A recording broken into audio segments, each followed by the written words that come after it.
Então, todo empreendedor deve ser antes um investidor. Porque o empreendimento ele pode ser visualizado como um negócio de risco, cujo risco é maior do que o investimento. E para você não começar logo no negócio mais arriscado, a minha sugestão, isso também não é algo que é uma regra científica ou algo do tipo, é que você adquira conhecimento, pode ser até como empregado no setor que você pretende empreender no futuro, mas também de investimentos, primeiramente em renda fixa e renda variável, para você se sentir mais seguro do, em abrir um negócio próprio. Até porque você só vai abrir um negócio próprio se a tua garantia de. Se a tua expectativa, porque garantia nunca tem, de ganho for maior do que essas modalidades de investimento. Então vamos falar um pouco das modalidades de investimento e também de empreendimento. Então a modalidade com menos risco é a renda fixa, mas de cara o conhecimento, que é aquilo que você vai usar para minimizar risco, já vai servir aqui, porque com um pouco de conhecimento você não vai colocar seu dinheiro na poupança. Tá? Com conhecimento você não coloca na conta corrente sem render nada ou debaixo da cama, e com mais investimento você não coloca na poupança, porque a modalidade da poupança é a que rende menos. Além de ter que esperar 30 dias para render. Então, se você retirar o dinheiro com 29 dias, o dinheiro que está lá na poupança, você não ganhou nada. E já tem modalidades de investimento como CDBs, que são mais acessíveis, que todo dia rende o dinheirinho. Quem tem conta no Nubank sabe disso. Se você colocar o dinheiro lá, todo dia ele vai render um pouco. É assim como também outros bancos digitais, o PicPay. E tem até agora um comercial do Hermes Safadão, do PagBank, né? Rende mais do que a poupança. Então você tem já na própria renda fixa. O risco é exatamente o mesmo, porque o que é que esses bancos fazem? Eles pegam dinheiro e investem em título público. Qual é o risco que tem do governo falir? Ou se o banco quebrar? Bom, a maioria desses investimentos eles têm o FGC, que é fundo de é um fundo de garantia. Se o banco quebrar, depois de um tempo você recupera esse dinheiro. Né? Demora um tempinho, realmente existe isso, mas você recupera esse dinheiro. Tá? Então, o risco é exatamente o mesmo, só que, inclusive, quem oferece a poupança é o banco. Então, se ele quebrar, você vai perder o CDB pelo banco, também o dinheiro que está na poupança pelo banco, mas não vai perder o dinheiro, vai perder a poupança do banco, mas não o dinheiro, se esse banco tiver um FGC. Então basta você pesquisar. Esses mais famosos, né, Nubank, PicPay ou PagBank, eles têm FGC, tá? O Nubank parece que não, mas ele investe em títulos públicos cuja garantia é o próprio governo. O governo, ele, em última instância, ele não vai te dar calote, porque ele pode emitir dinheiro. O que vai acontecer, ele vai aumentar a inflação. Então, o dinheiro pode estar rendendo aí, sei lá, 10% ao ano, e pelo fato do governo emitir mais dinheiro, a inflação ir para 12%. Do ponto de vista real, você está perdendo dinheiro, porque aquilo que está rendendo da inflação está comendo. Mas do ponto de vista nominal, aí a gente não leva em conta na inflação. Imagine se não tivesse rendendo, né? Então o seu prejuízo ia ser maior. Pelo menos o rendimento ele minimiza a perda decorrente da inflação. E na própria renda fixa, nós temos diferentes riscos. Por exemplo, eu estou falando de títulos públicos do governo brasileiro. E o governo brasileiro ele já deu calote, mesmo que ele possa emitir dinheiro lá quando o Fernando Collor assumiu. E assim também ele é um país emergente, historicamente os países emergentes dão mais calote. Então, hoje a Selic, que é a taxa de juros básica no Brasil, aquilo que o governo paga para quem compra um título público básico, que é o Tesouro Selic, existem outros, mas é, ele paga 12%, em torno de 12%, 12,15%, salvo engano. E o título americano é algo como 6%. E aí a pergunta que fica, o que é que você prefere? Emprestar dinheiro para o governo brasileiro, te pagando a 12% ao ano, ou emprestar governo para o governo americano, te pagando 6% ao ano? Quando eu faço essa pergunta na sala, muitos alunos respondem para o governo americano, porque é muito mais confiável. Intuitivamente a gente sabe disso, mas os Estados Unidos nunca deixou de honrar seus compromissos. O governo americano nunca deu calote, por isso que o mercado considera o governo menos arriscado. Mas vai do perfil de cada um. você pode preferir correr algum pouco de risco e confiar no governo brasileiro, tá? Então, até porque tem para colocar dinheiro nos Estados Unidos tem algumas burocracias. Eu, por exemplo, não coloco tudo quando é em renda fixa só aqui no Brasil mesmo. E ações também, não gosto muito de investir no exterior. E aí, beleza, então tem riscos diferentes na própria renda fixa. Mas, no geral, o risco ele é muito baixo, né? Só esse caso aí do governo vindo ao calote. O título público, geralmente ele tem uma data de vencimento. E aí, se você resgatar antes da data de vencimento, assim como também um CDB, você pode tentar resgatar antes da data de vencimento, você acaba resgatando menos do que você investiu. Aliás, no título público pode acontecer até de você resgatar mais, porque ele também flutua. Mas você pode resgatar menos. No caso do CDB, vai resgatar menos. Então, você pode ter uma rentabilidade negativa, mas assim, você só resgata se quiser, se precisar. Se deixar até o vencimento, você não vai perder dinheiro, tá? Por isso que a garantia de rentabilidade é alta, muito alta, mas não é 100%. A flutuação é baixa ou inexistente, então ela pode ser baixa por conta que o título público ele de fato flutua aí. É um título público atrelado à inflação, por exemplo, vai flutuar junto com a inflação. E o retorno de longo prazo, aqui a maioria dos estudos mostram que ele tende a ser menor do que a renda variável, por exemplo, tende a ser pequeno. Faz um sentido porque ele tem menos risco. Embora alguns estudos digam ao contrário para algumas situações específicas. Por exemplo, se você pegar lá um investimento na bolsa no Japão, no início dos anos 90, o cara fez um investimento lá no início, depois não investiu mais. E a bolsa japonesa caiu bastante, nunca se recuperou. E aí um investimento em título público no próprio Brasil seria mais rentável, tá? Mesmo a longo prazo.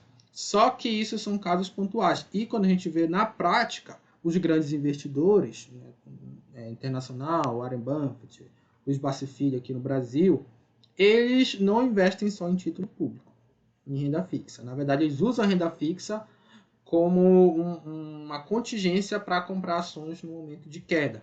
Eles investem em renda variável. Então, na prática, quem ficou multibilionário não ficou só aqui na renda fixa, foi para a renda variável e com investimento, tá? E também com empreendimento.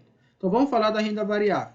Os fundos multimercados é assim, você vai numa corretora, por exemplo, do Banco Inter, e compra lá um fundo que tem alguém gerenciando para você, e esse fundo tem tanto títulos públicos quanto ações. Ele faz uma divisão, um percentual em ação, um percentual em título público. É assim que os grandes investidores também investem, tá? Eles colocam, por exemplo, 50% em ações, 50% em títulos públicos. Faz uma análise de empresa, vê aquelas que são saudáveis financeiramente ou aquelas que eles podem acreditar que vão dar uma virada, uma guinada, mesmo estando ruim financeiramente falando. E assim, se cair a bolsa, o percentual muda. Percentualmente do patrimônio investido fica menos de 50% em bolsa e mais de 50% em título público. Aí você pega o dinheiro do título público, da renda fixa, e coloca na bolsa, para igualar 50-50. Se as ações subirem, aí já fica o maior percentual em ações e o menor percentual em renda fixa. Aí você vende ações e coloca na renda fixa, sempre mantendo a paridade que você determinou aí para o seu nível de risco. Tá? Então, os gestores de fundos, eles fazem isso. É interessante, às vezes, a gente pode contratar via um fundo, pode um investimento personalizado. Por quê? Eu dei um exemplo na sala, uma vez eu estava dando aula, é o seguinte: o conhecimento ele é mais importante para o acúmulo de patrimônio. Muitas pessoas que ganham na loteria, depois de um tempo acabam ficando pobres. Inclusive, parece que é a maioria. Assim como tem ex-BBB, ex-jogador de futebol, que ganhou muito dinheiro e depois ficou pobre. Porque ele não teve conhecimento para gerenciar aquele dinheiro. Já tem pessoas que nascem pobres, mas adquirem conhecimento e ficam ricas. E por ter conhecimento, eles nunca mais voltam a ser pobres. Então, o conhecimento acaba sendo melhor do que o próprio dinheiro para acúmulo de patrimônio. E aí, uma aluna uma vez deu um exemplo que eu achei muito interessante. Foi inclusive essa semana. Ela falou de um senhor que ganhou na loteria. Só que ele sabia que ele não tinha conhecimento. E isso é uma inteligência muito grande. Porque a maior ignorância que a gente pode ter é a gente pensar que a gente sabe tudo. aquele que sabe da sua ignorância, ele é uma pessoa muito inteligente. Ele sabia que ele não tinha noção de administrar dinheiro. Ele contratou uma pessoa para administrar esse dinheiro, uma pessoa de uma instituição confiável e tudo mais. Ele pesquisou isso. E essa pessoa, de fato, fez o patrimônio do senhor aumentar. Então, ele foi inteligente justamente por saber da sua ignorância. Então, pode ser uma boa alternativa, principalmente até se você também não tem muito saco para ficar estudando essas coisas. Né? Tem lá até ter empreendimento, ou quer saber, não quer muito saber disso. Pode ser uma boa alternativa. Eu não invisto para dinheiro, eu invisto para conhecimento. Eu invisto em fundo imobiliário e ações, porque isso para mim é interessante por adquirir conhecimento. Não, claro, o dinheiro, não vou dizer que eu não quero, mas eu invisto por conhecimento. E aí, fundo imobiliário, o que é isso? Imagina um shopping center, que um grupo de amigos se une para fazer um shopping center. E aí cada um entra com dinheiro. Como a gente falou aqui numa aula, a gente deu exemplo de uma padaria. Agora é um shopping center que não foi só 2 amigos, foi um grupo de amigos. E cada um entrou com um percentual de dinheiro para montar o shopping center. Depois que esse shopping center foi montado, você tem aí os aluguéis. E vieram um monte de lojas para o shopping e elas pagam mensalmente. Esse aluguel, os amigos distribuem proporcionalmente ao capital investido para cada um. Porque o shopping, no caso, ele se divide em cotas, quanto o percentual de cotas de cada um, que essas cotas podem ser negociadas para outras pessoas também, como acontece com ações. E fundos imobiliários são listados em bolsas. Como o aluguel é pago mensalmente, quem tem um fundo imobiliário mensalmente também ganha uma renda. Muitas pessoas gostam dessa modalidade de investimento, porque ela se assemelha ao salário. Só que precisa ter um dinheiro bem alto investido para ter uma renda significativa mensal. Isso você pode fazer ao longo do tempo, com um dinheiro que sobra, ou ao menos deveria sobrar, já que essa é o princípio básico aí da educação financeira, gastar menos do que ganha. Se você não consegue, você tem que se esforçar para conseguir isso, né? Seja arrumando um novo emprego, enfim. E aí investe todo mês um pouco em fundos imobiliários ou ações. Tem várias filosofias de ações, tá? As ações elas flutuam mais, o preço delas, do que o fundo imobiliário, e tem ações de diferente risco também. O fundo imobiliário é considerado de menos risco de ação. Então, aqui internamente também tem os riscos. Uma ação da Oi, por exemplo, é menos arriscada que uma ação do Itaú, porque a Oi está em recuperação judicial. E o Itaú, há mais de 100 anos que sempre tem lucro. Só que, se a Oi tiver um bom resultado, provavelmente a ação vai se valorizar mais do que um bom resultado do Itaú. Então, não costuma ter um resultado muito acima da expectativa. E pode ter um bom resultado. A Oi não, pode ter um resultado surpreendente. E aí, por conta de assumir mais risco, também pode ganhar mais ou pode perder mais, já que a Oi pode até falir. Então, existe o risco aqui mesmo. Tudo isso que eu estou falando de risco é importante para a gente chegar aqui, que seria a modalidade mais arriscada ainda.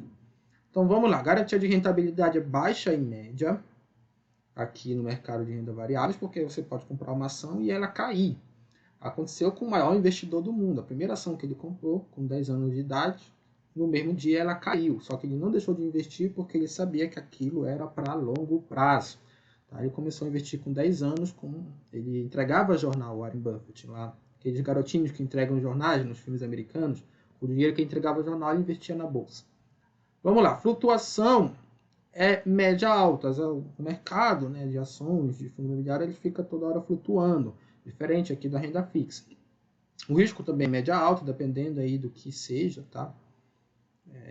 E do próprio tipo de ação. O retorno de longo prazo também média alta. Tá? Vários estudos mostram que a longo prazo a bolsa supera a renda fixa. Tá? Então, e como eu falei, isso é confirmado na prática pelos grandes investidores. Agora vamos falar do empreendimento, aquilo que você também toca a gestão.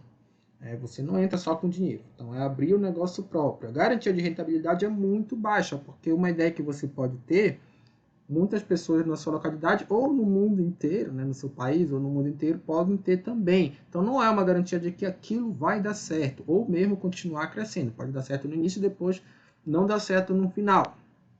A flutuação é muito alta, porque pode ser que nos 3 primeiros meses você tenha um lucro absurdo, depois isso caia, porque a pressão concorrente, então os lucros, as receitas, elas flutuam bastante. O risco é muito alto também, justamente por conta da baixa garantia de rentabilidade.